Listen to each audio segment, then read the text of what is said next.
Key found the receipt on a Tuesday morning. It was sitting on his home office desk beneath a small glass paperweight. A single printed receipt from a Lara restaurant, dated the afternoon of the gala, for 1 bowl of truffle mushroom soup and 1 sparkling water with lemon. A child's order. He picked it up slowly. He looked at it for a long moment. Then he looked at the door of his office, which was slightly open, and beyond which the sounds of his apartment moved with their usual morning rhythm, the television in the living room on low, the soft footsteps of a 7-year-old who thought he was being quiet. He set the receipt down. He leaned back in his chair. And he began very slowly and very carefully to put things together. The gala invitation he had not sent. The car he had not arranged. The woman who had appeared in an emerald green gown and said, "A mutual connection," with a smile that knew something he did not. The phone he had found Jum with 3 nights before the gala. Texting someone at an hour when 7-year-olds had no business texting anyone. He picked up the receipt again. Truffle mushroom soup. His son had sat in a Lara restaurant alone, alone with Mr. Andy outside, eaten truffle mushroom soup, and apparently in the course of that lunch had rearranged Key's entire romantic life without mentioning it once. Key pressed 2 fingers to the bridge of his nose. "Jum," he called. The footsteps in the living room stopped. A pause. The particular pause of a child calculating. "Yes, Dad." Jum's voice came back, pleasant and entirely innocent. "Come here, please." Another pause. Shorter this time. Then the soft sound of feet crossing the floor and the office door pushed open. Jum appeared in the doorway wearing navy blue joggers and a white-fitted long-sleeved top. His hair slightly less perfect than usual, the closest thing to undone that Jum ever looked in the morning. He surveyed the room with those sharp eyes, saw the receipt in his father's hand, and his expression did not change by a single degree. He walked in and sat down in the chair across from the desk. Like a man called into a meeting he had been expecting. He looked at his son for a long moment without speaking. Jum looked back. "A Lara restaurant," he said finally. 3 weeks ago. Tuesday afternoon. "Good soup," Jum said. "Jum." "Very good soup, actually. The truffle was fresh." "Jum." Key's voice carried the specific weight of a father who loved his child completely, and was also 2 seconds from losing his mind. "Did you arrange the gala?" Jum was quiet for exactly 4 seconds. Then he said, "Define arrange." Key stared at him. "I made a connection," Jum said carefully, "between 2 people who I believed were compatible. I facilitated an introduction. In a professional capacity. You are 7 years old." "Yes," Jum said. "And?" Key stood up from his chair. He walked around the desk slowly, crossed his arms, and leaned against it looking down at his son. Jum looked up at him with complete composure, feet not quite reaching the floor, hands rested on his knees. "You went to a restaurant alone. Mr. Andy was outside. You sat with a stranger." He had a kind face. "You asked him about his daughter." "I asked if he had children." The conversation developed naturally. "And then you called her." Key's voice was even. "On my behalf. Without telling me. And arranged for her to come to a gala that I thought I was attending alone." Jum considered this summary. "That is mostly accurate." "Mostly. You did not attend alone," Jum pointed out. "That part worked out." Key looked at his son for a long time. Something was moving through his chest that was not quite anger, and not quite laughter, and sat somewhere between the two in a place that had no name. "Why?" he asked quietly. And this time it was not the father conducting an investigation. It was just a man asking his son a real question. Jum looked down at his hands briefly. Just briefly. Then back up. "Because of the Harrington Gala last year," he said. "You stood by the window the whole night. I watched you. You talked to everyone and you were alone the whole time." A pause. "And the Shin dinner. And Mr. Park's retirement. And every other thing we go to where you smile at people and come home and sit in this office until very late and think I don't notice. The office was very quiet." "I notice everything, Dad," Jum said simply. "I always have." He uncrossed his arms. He looked at his son, this 7-year-old boy with his mother's eyes and a heart that was somehow larger than the body it lived in, and felt something move through him that he had no words for and did not try to find any. He crouched down in front of Jum's chair so they were eye level. "You could have told me," he said. "You would have said no," Jum said. "Maybe. Definitely," Jum said. "You always say no to the things that are good for you." He exhaled. Long and slow. "She came though," Jum said, quieter now. And you laughed. I heard about it. He paused. The real kind. He looked at his son. Who told you that? He asked. Jum's mouth did the smallest thing, not quite a smile. Miss Jacobs. He blinked. You have been speaking with her? We have been in contact, Jum said carefully. Jum. She likes me, Jum said simply. I like her. We have an understanding. He pressed his hand over his mouth. He stood back up. He walked to the window and stood there for a moment looking out at the city and saying nothing, and his shoulders were doing something that Jum watched with quiet satisfaction. His father was trying very hard not to laugh. Welcome to Black Silk Stories, the home of Afro-Korean stories that hit different. Subscribe, drop a comment, and do not go anywhere. This is only the beginning. Fiona was in a breakfast meeting when his name appeared on her phone. Not a text. A call. Key. She looked at it for one ring. Two. Then she excused herself from the table with a word and stepped out into the corridor. A different corridor from last time in a different building, but her back found the wall in exactly the same way. She picked up on the fourth ring. Good morning, she said. My son, he said, has been running an operation. Fiona said nothing. She looked at the ceiling. A full operation, he continued. With a target, a strategy, and apparently an ongoing communication channel that I was not informed of. He is very thorough, Fiona said. You knew. I knew. And you did not tell me. He asked me not to, she said. And honestly, she paused. He made a compelling case. A beat. Then Key said. What case did a 7-year-old make to you? Fiona was quiet for a moment. She thought about Jum's voice on the phone that first afternoon. He laughs with his whole face when something is really funny. The real kind. But nobody makes him laugh like that anymore. He told me about your laugh, she said. The line was quiet. He said nobody made you laugh like that anymore, she continued. And that he wanted someone to. She paused. I thought that was the most honest thing anyone had said to me in a long time. He said nothing for a moment. When he spoke again, his voice had shifted. The amusement still there, but underneath it something else. Something quieter and more careful. Have dinner with me, he said. You said you would think about it. I said I would think about it, she confirmed. It has been 3 weeks. I think slowly, she said. Fiona. The way he said her name did the same thing it had done at the gala. She pressed her free hand flat against the corridor wall. Friday, she said. Friday, he said. Somewhere quiet, she added. Not an event. Not a function. Somewhere that is just dinner. I know a place, he said. And Key, she stopped. Yes. Tell Jum I said he is in trouble. She heard Key exhale, the beginning of the Rayal laugh, the one his son had described, before she ended the call. She stood in the corridor for a moment. Then she went back into her meeting and said nothing to anyone and spent the next 40 minutes being completely professional and thinking about Friday. Friday came the way good things do, quietly and faster than expected. Fiona stood in front of her wardrobe for longer than she would admit to anyone. She was not a woman who stood in front of wardrobes. She made decisions quickly and completely and did not revisit them. She revisited this one 4 times. She settled finally on a deep cobalt blue wrap dress. Silk, mid-length, understated in cut but rich in color, with gold earrings that were small enough to be elegant and present enough to be intentional. Her hair was up, loosely, with pieces falling around her face in a way that had taken 20 minutes to make look effortless. She looked at herself in the mirror. She looked like a woman going to dinner. She looked like a woman who was trying not to look like she was trying. She picked up her clutch and left before she could change her mind again. The restaurant Key had chosen was nothing like a Lara and nothing like the gala venue. It was small, perhaps 15 tables, tucked into a quiet street in a part of the city that moved slowly on Friday evenings. The lighting was warm and low. The tables were dark wood and the chairs were the kind you actually wanted to sit in. There was no string quartet.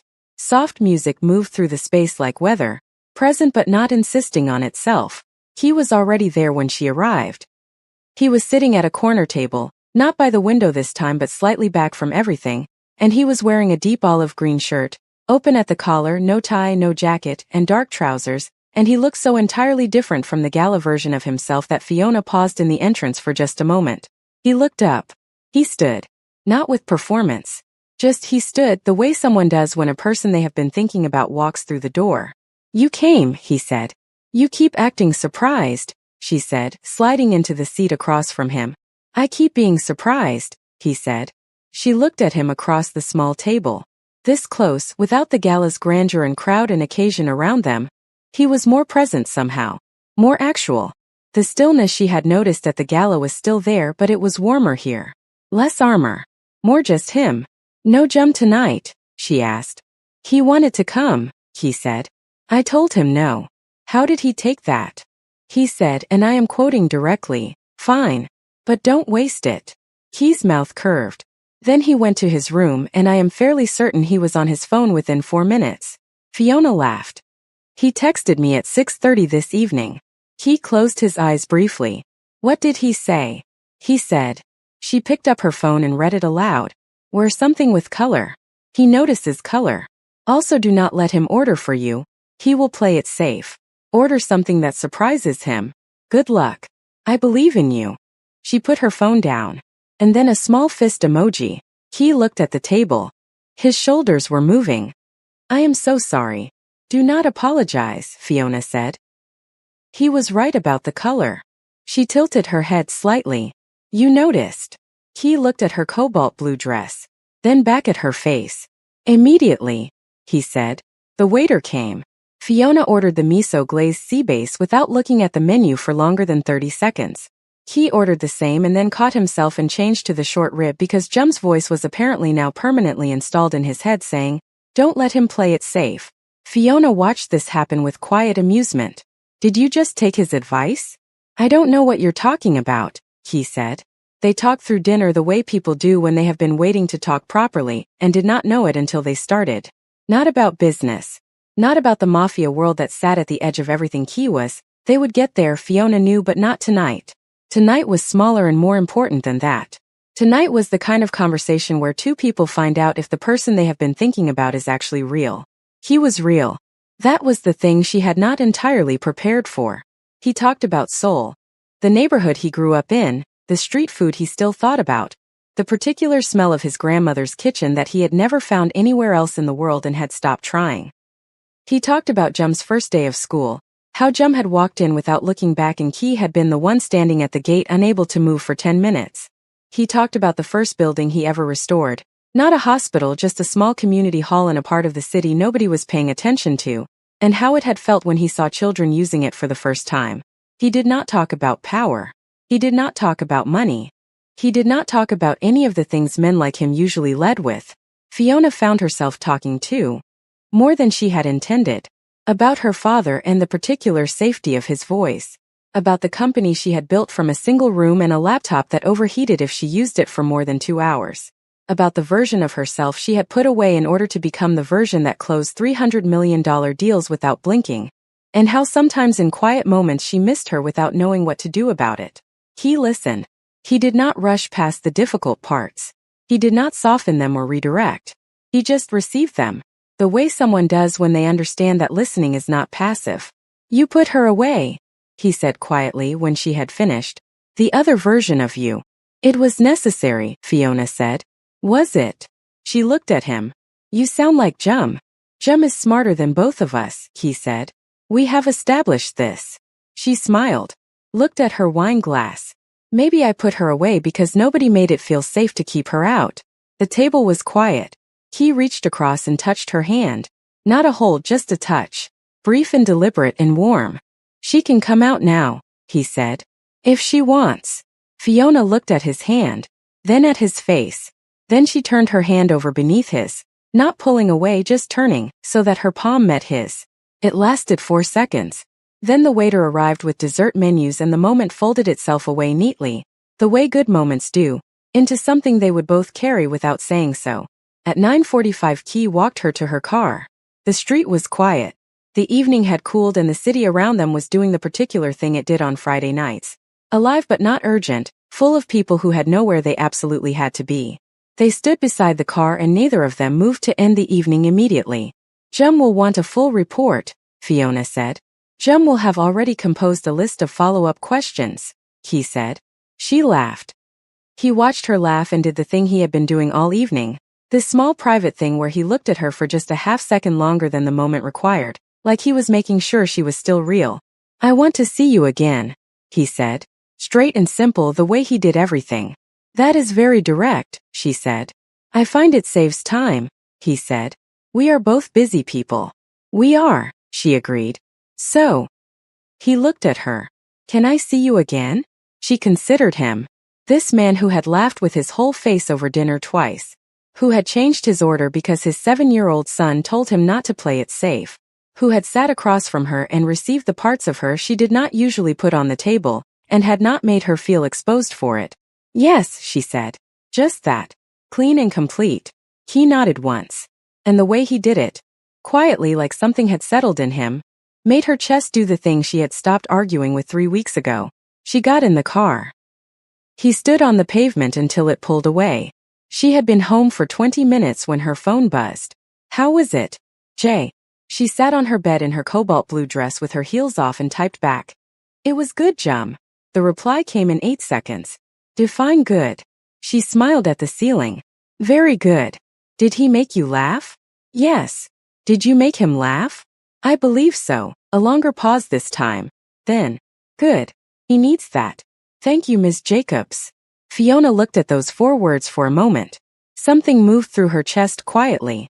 She typed, "Thank you, Jum, for all of it." His reply was immediate. "I know. Good night." Handshake. She put her phone down. She looked at the ceiling for a long time. She was not falling. She had told herself that clearly and consistently for 3 weeks. But she was standing at the edge of something real, and for the first time in longer than she could remember, the edge did not frighten her. 3 days later Jum called her himself. Not a text. A call. Sunday morning. 8:47. She picked up on the second ring because she had learned by now that Jum did not call without a reason. "Good morning, Ms. Jacobs," he said. "I hope I am not disturbing you." "You are never disturbing me, Jum," she said, and meant it. "Good." A small pause. "I would like to invite you to lunch today. Just us. There is something I want to discuss with you." Fiona sat up straighter. "Just us." "My father does not know," Jum said. "I would like to keep it that way for now." She should have said no. She was a grown woman and a billionaire CEO, and she had a Sunday schedule that did not include secret lunches arranged by 7-year-olds. "Where?" she said. "Alara," Jum said. 12 o'clock. "I have already made the reservation." Of course he had. He was there when she arrived. Sitting at the same table for 4 by the window, in a fitted rust orange shirt and sharp tan trousers with brown loafers that matched precisely, an outfit that had no business looking that coordinated on a child and yet on Jum looked like it had been considered by a stylist. His hair was perfect. His hands were folded on the table. He stood when he saw her. Fiona stopped in front of the table and looked at him for a moment. "You stood up," she said. "You are a guest," he said simply. "Please sit." She sat. He sat. The waiter appeared and Jum ordered for them both, the seasonal salad and sparkling water for her, because he had apparently remembered from somewhere that she did not eat heavy food at lunch, and his truffle mushroom soup because some things did not change. Fiona watched all of this and felt the particular warmth of being known by someone who had paid attention. "Jum," she said when the waiter had gone. "What did you want to discuss?" Jum looked at her across the table with his serious eyes. He was quiet for a moment in the way he was quiet before he said something that mattered. "My father likes you," he said. "Really likes you. Not the way he is polite to people. The real way." He paused. "I can tell because he has been different since the gala. He comes out of his office before I go to bed now. He asked me last week what my favorite restaurant was. He has not asked me that since I was 5. Fiona held very still. "He will not rush you," Jum continued. "That is not who he is. But I want to ask you something and I need you to answer me honestly." "All right," she said softly. "Are you scared of his world?" Jum asked. "The Mafia part. I need to know if that is a wall for you. Because if it is, I would rather know now before my father gets further in." He looked at her steadily. "He has been hurt before. I will not let that happen again if I can help it." The restaurant was warm and bright around them. Outside the window the city moved in its ordinary Sunday way. And across the white linen table a 7-year-old boy was looking at her with his father's eyes and asking her the question that sat at the center of everything. Fiona looked at him for a long moment. "I will not pretend his world is simple," she said carefully. Or that I have no questions about it. I do. She paused. But I am not running from it, Jum. I am still here. I came to the gala. I had dinner on Friday. I am sitting here now. She held his gaze. Does that answer your question? Jum looked at her, reading her the way he read everything, completely and without rushing. Then he nodded. Once. The small decisive nod of someone who has received the answer they needed. One more thing, he said. Yes. He reached into the inside pocket of his rust-orange shirt, a detail that delighted her, that this child had inside pockets, and placed a small folded piece of paper on the table between them. She looked at it, then at him. Open it, he said. She unfolded it. It was a child's handwriting, careful and deliberate, each letter given its full space. It said, things that are true about my dad. He makes the best ramen at midnight. He cried at my school play and said he wasn't crying. He keeps a photo of me in his wallet from when I was 2. He has not been happy the way he should be for a long time. He deserves someone real. Fiona read it once, then again. She folded it carefully and held it in both hands and looked out of the window for a moment because she needed a second where Jum could not see her face completely. Then she looked back at him. Can I keep this? She asked. I wrote it for you, Jum said. She pressed the folded paper between her palms. Jum, she said quietly. Your father is very lucky. I know, said Jum. Then softer. So is she. Whoever she ends up being. He looked at her with those steady eyes. I hope it is you, Miss Jacobs. Fiona looked at this 7-year-old boy in his rust-orange shirt with his perfectly folded hands and his truffle mushroom soup and his inside pockets and his enormous, careful, ferocious love for his father. And she stopped standing at the edge. She let herself fall. Not loudly. Not dramatically. Just quietly, completely, and without any further argument with herself. I think it might be me too, she said. Jum picked up his spoon. Good, he said. Now eat your salad. It will get warm. She called Key that evening. He picked up on the first ring, which told her something. Hi, she said. Hi, he said. A pause. The comfortable kind. I had lunch with your son today, she said. Silence. Then. He called you. He did. On a Sunday morning. 8:47, she confirmed. She heard Key exhale long, almost a laugh, almost something else. What did he say? He showed me a list, she said, of things that are true about you. The line was very quiet. Key, she said. The ramen. The school play. The photo in your wallet. He said nothing for a moment. When he spoke his voice was different, lower, and stripped of everything except what was actually there. I am going to have a very long conversation with that boy, he said. Please don't, she said. He loves you in the most extraordinary way I have ever seen. And he was right about everything on that list, wasn't he? A long pause. Yes, he said quietly. Then let him have it, she said. He earned it. Another silence. Then Key said, Fiona. Yes. I would like to stop taking this slowly. She smiled, pressed her hand to her mouth briefly. Then, how fast would you like to go? Not fast, he said. Just forward. Consistently. Without pretending we are not doing what we are doing. And what are we doing? She asked. I think you know, he said. She did know. She had known since a Friday night in a small restaurant with dark wood tables and a man who changed his order because his son told him not to play it safe. All right, she said. Forward. Consistently. Yes, he said. Key. Yes. The photo in your wallet. How old is he? A beat. Then Key laughed. The full one, the whole face one, the one his son had described on a phone call that had started everything. 2 years old, he said. He is wearing a duck hat. He was furious about the duck hat. Fiona laughed until her eyes watered. For weeks later on a Sunday, the three of them had lunch together for the first time. Not at Alara. At Key's apartment, because Jum had decided that a restaurant was too formal for what this was and had told his father so on Thursday with the calm authority of someone who had been making executive decisions since birth. Key had cooked. Actually cooked, the midnight ramen from the list, because Fiona had asked for it specifically and Jum had looked at her when she asked and done the smallest thing with his mouth that was not quite a smile and was better than one. They sat at the kitchen table. Not the formal dining room, the kitchen table, because Jum had said the kitchen table was where real meals happened and nobody had argued. Jum sat between them. He ate his ramen with both hands wrapped around the bowl the way Ki had never been able to get him to stop doing and had long since accepted. He talked about school. About a boy in his class named Seo who had tried to arm wrestle him and lost and been very upset about it. About a book he was reading that he recommended to Fiona with the seriousness of a professor assigning required reading. Ki watched his son talk and looked across the table at Fiona, and she was already looking at him, and they did not say anything and did not need to. This was the thing. Not the gala. Not the quiet restaurant. Not the phone calls and the careful steps forward. This kitchen table on a Sunday with ramen going cold because nobody wanted to stop talking long enough to eat it properly.